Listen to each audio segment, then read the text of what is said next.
Halo, assalamualaikum warahmatullahi wabarakatuh. Salam jumpa, salam sehat, dan salam sukses selalu untuk kita semua. Pemirsa yang budiman, kucing merupakan binatang yang paling sering kita jumpai di lingkungan sekitar kita. Tidak sedikit dari kita yang memelihara binatang yang sangat disayang oleh Rasulullah ini. Rasulullah pun memiliki kucing kesayangan yang bernama Muisa. Bahkan sahabat Nabi yang bernama Abdurrahman bin Sakhar dijuluki Abu Hurairah, yang berarti bapak kucing, karena kecintaan beliau kepada kucing-kucing. Saking pentingnya menyayangi sesama makhluk hidup termasuk kucing, Rasulullah pernah bersabda, seorang wanita dimasukkan ke dalam neraka karena si ekor kucing yang dia ikat dan tidak diberi makan, bahkan tidak diperkenankan makan binatang-binatang kecil yang ada di lantai. Hadis riwayat Bukhari. Hal ini menandakan sudah ada peringatan dari Rasulullah SAW bahwa menyakiti makhluk hidup adalah sebuah perbuatan dosa lagi tercela. Namun pada kenyataannya masih banyak kucing terlantar di luar sana yang mendapatkan kezoliman dan tingkah buruk dari manusia, seperti ditembak, ditendang, dipukul, diinjak, dilempar ke dalam selokan, bahkan disiram dengan air panas. Padahal kalau kita tidak menyukai binatang tersebut, jauhi saja, jangan mengganggu apalagi menyiksanya. Mereka juga memiliki hak hidup sama seperti kita.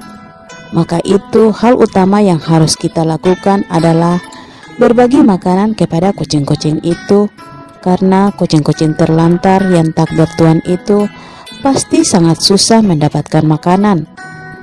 Meski kita hanya mampu memberi sedikit makanan kepada kucing-kucing tersebut, hal itu sudah merupakan sedekah.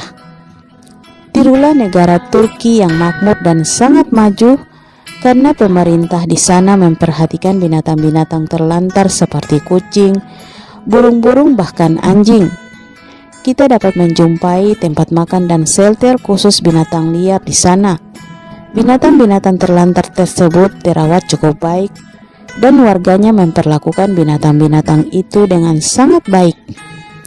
Sedekah kepada kucing selain mendapatkan pahala yang besar seperti yang dijanjikan Allah, keutamaan sedekah juga berfungsi untuk menolak bala bencana dan mengobati sakit, terlebih jika kita bersedekah dalam keadaan sulit.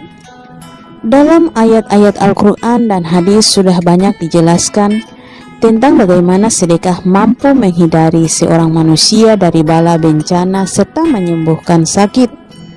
Dengan bersedekah kepada kucing, maka akan meringankan beban hidup kita maupun beban hidup sang kucing, dan menjadi pembawa keselamatan serta keberkahan dalam hidup.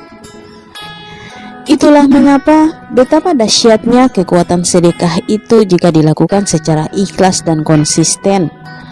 Hal ini sebagaimana dijelaskan dalam sebuah hadis riwayat At-Tabrani bahwa bersegeralah bersedekah, sebab bala bencana tidak pernah bisa mendahului sedekah. Jadi sedekah bukan saja bisa menghindari kita dari bencana, tapi juga bencana tidak akan melewati jika ada orang-orang yang bersedekah. Kita memang tidak bisa memastikan sedekah yang mana dan sedekah apa saja yang bisa menghindari kita dari bencana. Namun sedekah tersebut bisa kita lakukan, termasuk salah satunya dengan memberi makan kucing-kucing terlantar, agar bencana tak sedikit pun melewati kita. Terkadang ujian atau bencana tetap akan datang kepada kita. Hal itu bukan berarti Allah tidak menyayangi kita dan tidak menilai sedekah kita. Namun itu adalah bentuk ujian, apakah kita akan tetap bersedekah seperti biasanya walaupun bencana dan kesulitan sedang kita hadapi. Ketahuilah, sedekah di saat sulit justru lebih dahsyat dan nilai pahalanya lebih besar di sisi Allah. Belilah semua kesulitanmu dengan sedekah. Obatilah penyakitmu dengan sedekah. Obatilah orang yang sakit di antaramu dengan sedekah. Sedekah itu sesuatu yang ajaib. Sedekah menolak 70 macam bala dan bencana, dan yang paling ringan adalah penyakit kista dan sofak atau vitiligo. Sedekah bisa menjauhkan kita dari penyakit dan berbagai kesulitan yang datang dalam hidup kita. Jadi jika banyak kesulitan dan hal-hal yang meresahkan muncul dalam hidup kita, maka bersedekahlah.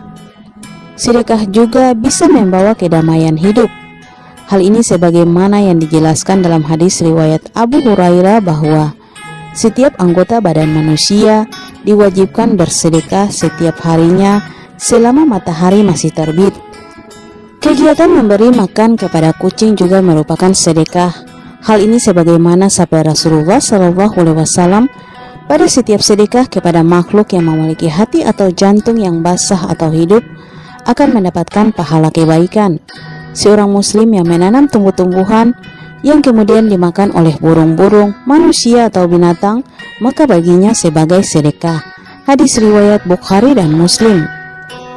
Bukan saja di dunia, sedekah juga menolak bencana kelak di akhirat dan pada saat hari kiamat.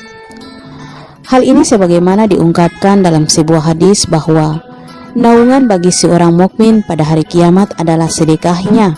Hadis riwayat Ahmad. Jadi walau tidak kita rasakan di dunia, tetapi Allah akan menjamin bahwa sedekah akan menyelamatkan kita kelak di akhirat. Kita hanya bisa berdoa dan berharap agar semua itu bisa kita dapatkan juga di akhirat kelak. Dalam sebuah riwayat At-Tirmizi dan lainnya, Rasulullah SAW bersabda, sesungguhnya sedekah benar-benar memadamkan kemurkaan Allah dan menghindarkan dari kematian yang buruk. Murka Allah adalah hal yang paling kita hindari dan jangan sampai hal ini hadir di tengah kehidupan kita.